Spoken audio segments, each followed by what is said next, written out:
सभी से निवेदन है कि प्लीज़ मेरे चैनल को लाइक करें, शेयर करें, सब्सक्राइब करें। जिन्होंने मेरे चैनल को सब्सक्राइब किया है उन सभी का दिल से शुक्रिया। चलिए शुरू करते हैं आज की कहानी। पसंद की शादी।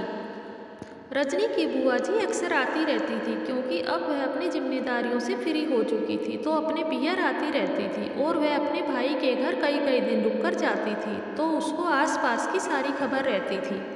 एक दिन रजनी की बुआ बड़बड़ाते हुए आई तो रजनी को आवाज़ आते ही रजनी घर के बाहर दौड़कर गई कि लगता है बुआ जी आ गई। अरे क्या कलयुग आ गया है, कैसा जमाना आ गया है। जानकी बुआ बड़बड़ाते हुए घर के अंदर आ गई तो रजनी ने पूछा, अरे क्या हुआ बुआ जी, किस बात पर इतना गुस्सा आया हुआ है, कहाँ से घूमती फिरती आ रही हैं। क्योंकि रजनी को पता था कि जब बुआ जी आती हैं तो घर तक पहुँचते पहुँचते आसपास के लोगों से मिलती जुलती आती हैं, तो पक्का कोई ना कोई खबर लेकर ही आती हैं।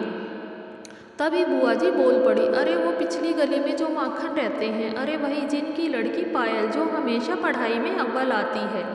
बुआ जी मुझे याद दिलाने की कोशिश कर रही थी। तभी मैंने कहा, अरे हाँ बुआ जी, उसे कौन नहीं जानता।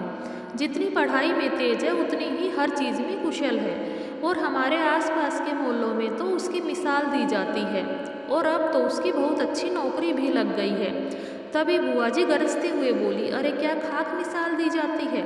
अगर मेरे घर की लड़कियां उसके नक्शे कदम पर चलती तो मैं तो उन्हें घर से ही निकाल देती।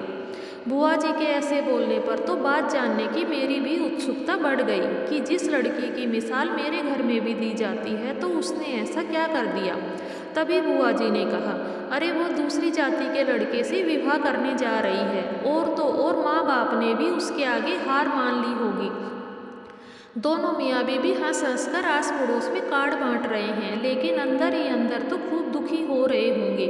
कैसे आंख मिलाएंगे इस समाज से। तभी मैंने कहा, बुआ जी मैंने सुना है लड़का तो हीरा है, कई सालों से दोनों एक दूसरे को जानते हैं और साथ में ही पढ़ते थे, और अब तो बहुत बड़ी उसकी नौकरी भी लग गई है, घर परिवार भी अच्छा है, और उनकी दान दहेज की भी कोई मांग नहीं है। लड़के के घर वालों ने भी खुशी खुशी रिश्ता मांगा है।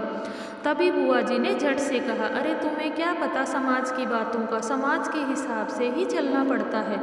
तभी मैंने बात बदलते हुए कहा, छोड़िए न बुआ जी इन सब बातों को, आप बताइए आपकी छोटी बेटी बीना की शादी को तो 1 साल हो गया है, कैसी है वो, खुश तो है ना, बहुत टाइम हो गया है उससे मिले हुए।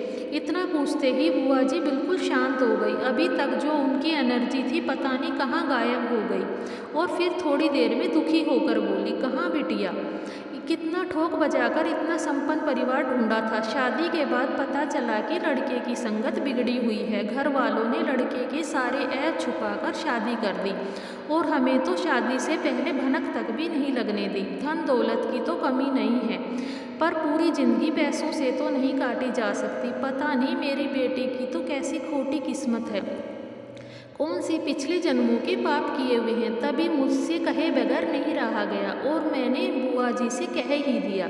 बुआ जी जब लड़की दुखी होती है तो वह समाज कहाँ चला जाता है। यह सुनकर तो बुआ जी अब कुछ बोल ही नहीं पाई। आपको कहानी कैसी लगी प्लीज़ कमेंट में बताना। मेरे चैनल को लाइक करें, शेयर करें, सब्सक्राइब करें।